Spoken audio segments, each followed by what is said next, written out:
بسم الله الرحمن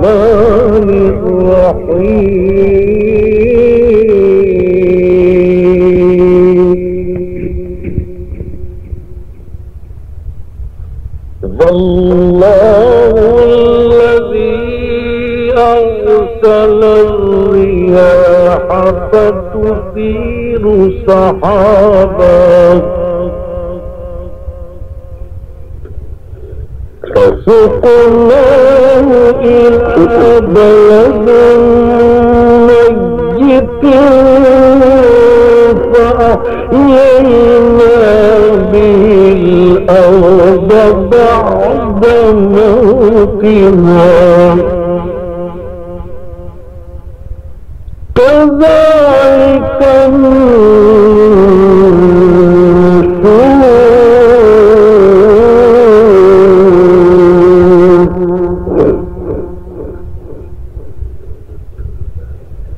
من كان يريد العزة فلله العزة جميعا إليه يصعد الكلم الطيب والعمل الصالح يرفعه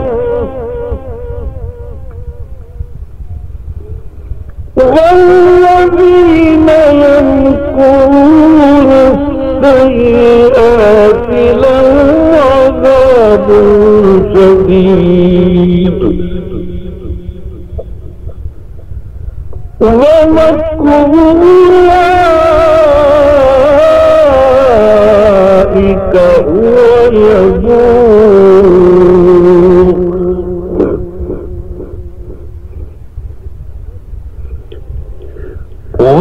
والله خلقكم من تراب ثم من نطفة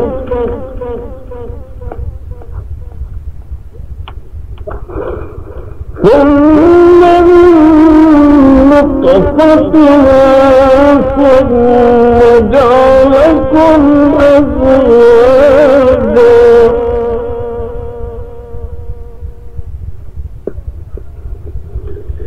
وما تحمل من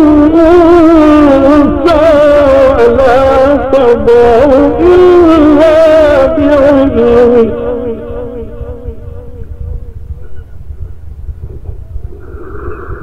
وما يعمر من معمر ولا ينقص من عمره ولا ينقص من عمره إلا في كتاب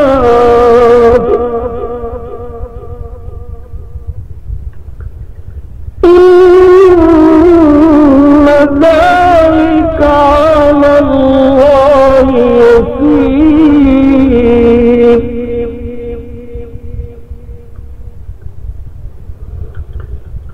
وما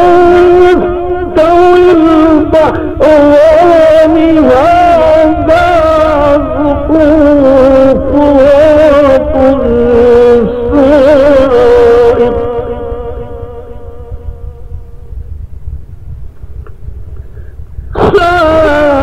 سائغ شرابه وهذا ملح أجاج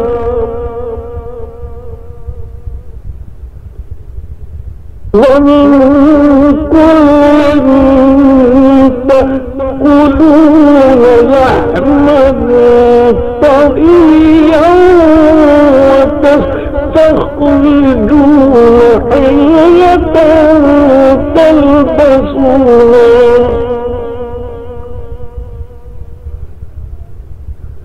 وترى الفلك فيه مواخر لتبتغوا من فضله وابتغوا من فضله ولعلكم تشكرون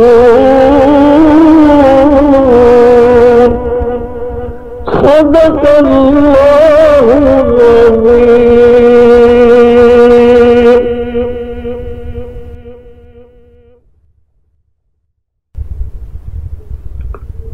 سامعین کرام، ابھی کریم نے جن آیات قرآن میں تلاوت کی وہ سورہ قاتل کے دوسرے رکوع کی ہے۔ اللہ جل شانہ تبارک و تعالی ارشاد فرماتا ہے کہ بھلا جس شخص کو اس کے برے اعمال آراستہ کر کے دکھائے جائیں اور وہ ان کو عمدہ سمجھنے لگے، کیا ایسا آدمی ایماندار کے برابر ہو سکتا ہے؟ ہرگز نہیں۔ بے شک اللہ جس کو چاہتا ہے گمراہ کرتا ہے اور جس کو چاہتا ہے ہدایت دیتا ہے۔ تو اے پیغمبر، ان بدبختوں پر افسوس کر کے تمہاری جان نہ جاتی رہے۔ مطلب یہ ہے کہ دین حق سے انکار کرنے والے اور دین حق کو ماننے والے کے الگ الگ انجام پر تعجب نہیں کرنا چاہیے۔ ان دونوں کے نقطہ نظر میں بڑا فرق ہے، اس لیے ان کا انجام بھی الگ الگ ہے۔ دین سے انکار کرنے والے کا حال یہ ہے کہ شیطان اس کے باطل عقیدوں اور برے اعمال کو اس کے سامنے اچھا کر کے پیش کرتا ہے اور وہ فریب میں آ کر ان کو اچھا سمجھنے لگتا ہے۔ اس کا نتیجہ یہ ہوتا ہے کہ اس میں اچھے اور برے کی تمیز باقی نہیں رہتی، اس لیے وہ اپنی زندگی کو باطل عقیدوں اور غلط اعمال سے پاک نہیں کر سکتا،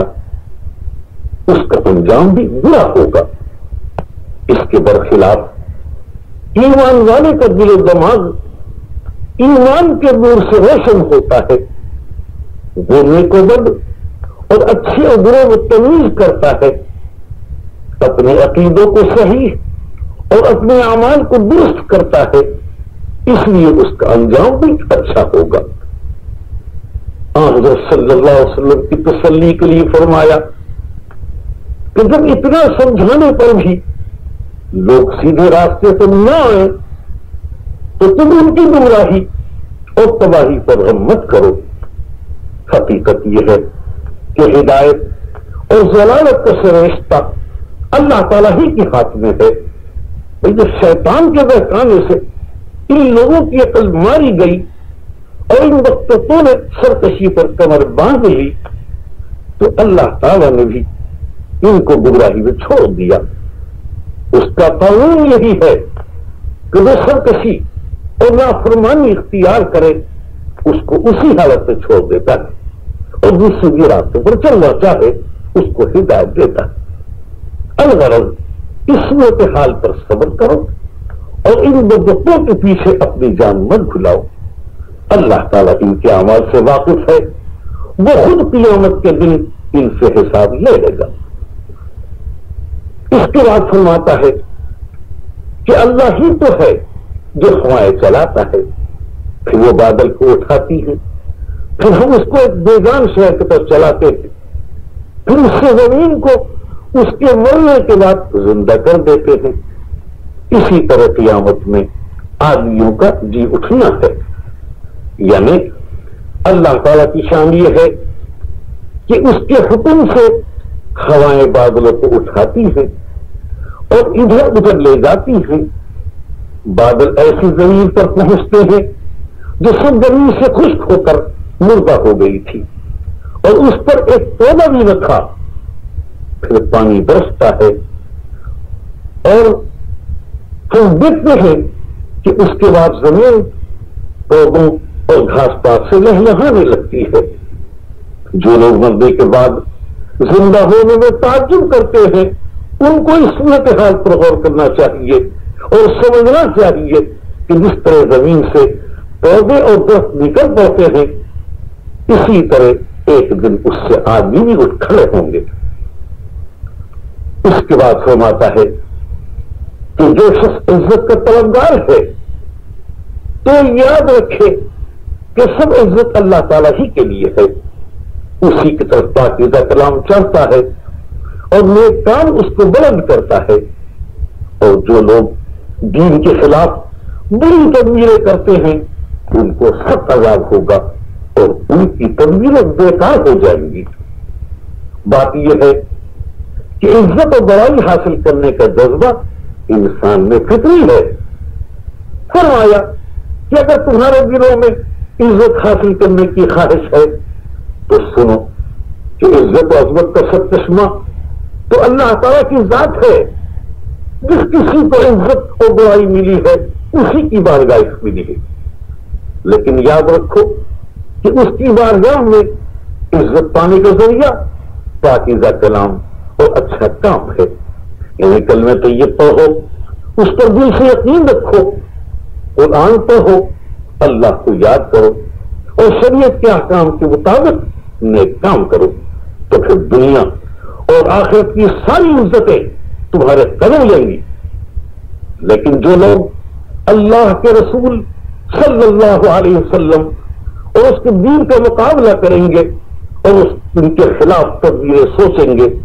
تو وہ یاد رکھیں کہ اللہ کی تدبیر کے مقابلے میں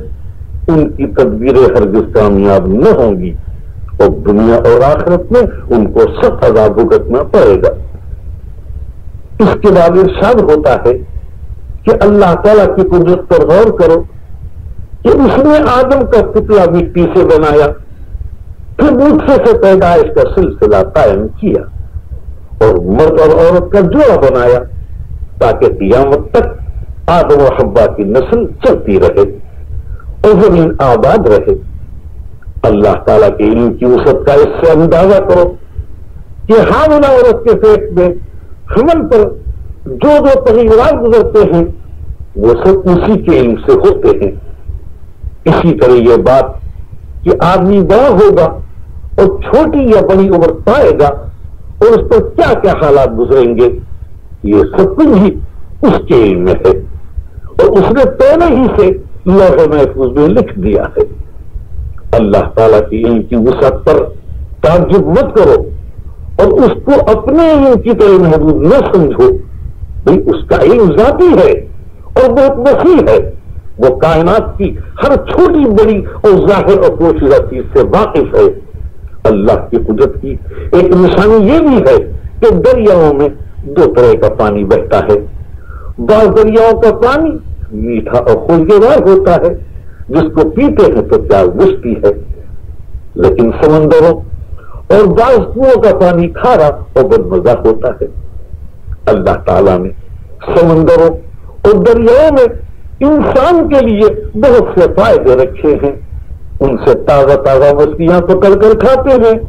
اور موتی نکال کر ان سے زیر بناتے ہیں اور وہ زینت کا سامان کرتے ہیں۔ بھاری بھاری جہاز